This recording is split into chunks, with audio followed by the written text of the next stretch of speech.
Good morning. Welcome again to Morning Devotions. Thank you again so much for our time together. And it's Blanca weekend, folks. It's going to be a great harvest of souls. Make sure you come early. Otherwise, the seats are going to be gone.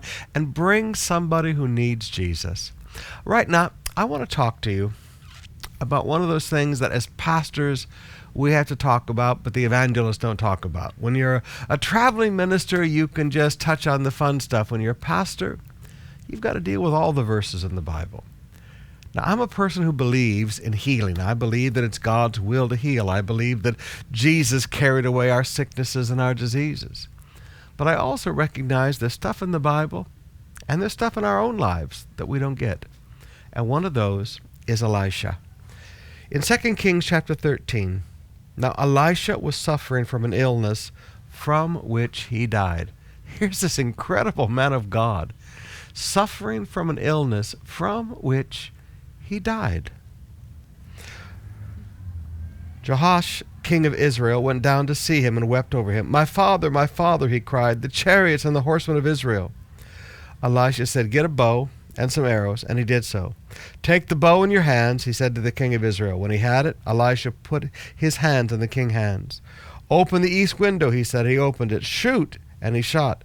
The Lord's arrow of victory, the arrow of victory over Aram, declared Elisha. You will completely destroy the Arameans. Then he said, take the arrows. And the king took them, and Elisha said, strike the ground. And he struck the ground 3 times and stopped. The man of God was angry with him and said, you should have struck the ground 5 or 6 times. Then you would have completely defeated Aram and completely destroyed it. But now you will defeat it only 3 times. Elijah died and was buried. Now, there's so much truth in this passage. So much truth about principles of faith and symbols of faith and learning to do things out of faith. But I want you to notice Elisha is doing all of this and teaching all of this to the king when he's dying of a sickness. Elijah is dying of a sickness, and he's still ministering faith to the king and victory to the king. Now, brothers and sisters, there's things I don't understand and don't pretend to. I don't understand why not every single person we pray for is healed. I see the promises of God for healing. I don't understand why Elijah died of a disease, and while he's dying, he's ministering principles of faith and victory to the king. There's stuff we don't understand. We just look at and go, when we get to heaven, if we still care, we'll ask the questions.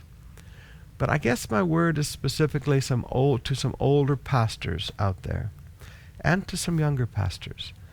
You've allowed people to shame you into stopping ministry because you're sick. And this is a word of the Spirit for you, some of you pastors today. You've allowed people to shame you because of your illness. But Paul said the first time I came and preached to you folks, it was because of my illness. Now, brothers and sisters, don't allow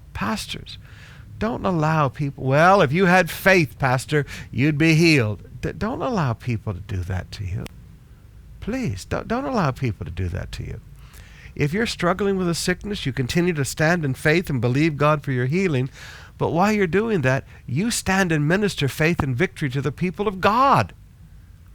You know, you hear young people talk about fat shaming today and all this kind of stuff. And I just look at people and go, somebody just needs to get a life and grow up. But I also see the same thing happening in the spirit realm with what I call faith shaming. Shaming some young pastor because he's struggling with a sickness and therefore he has no right to minister. You know, when I was a young pastor, it was about wearing glasses, okay? And you'd put on your glasses and people would say, where's your faith? And you go, right where it always is, dude. I mean, what's your problem? At some point, we need to quit trying to be super spiritual and be real. And pastors, if you're struggling with a sickness, just like Paul, just like Elijah, you keep ministering faith to God's people right till your last breath in Jesus' name.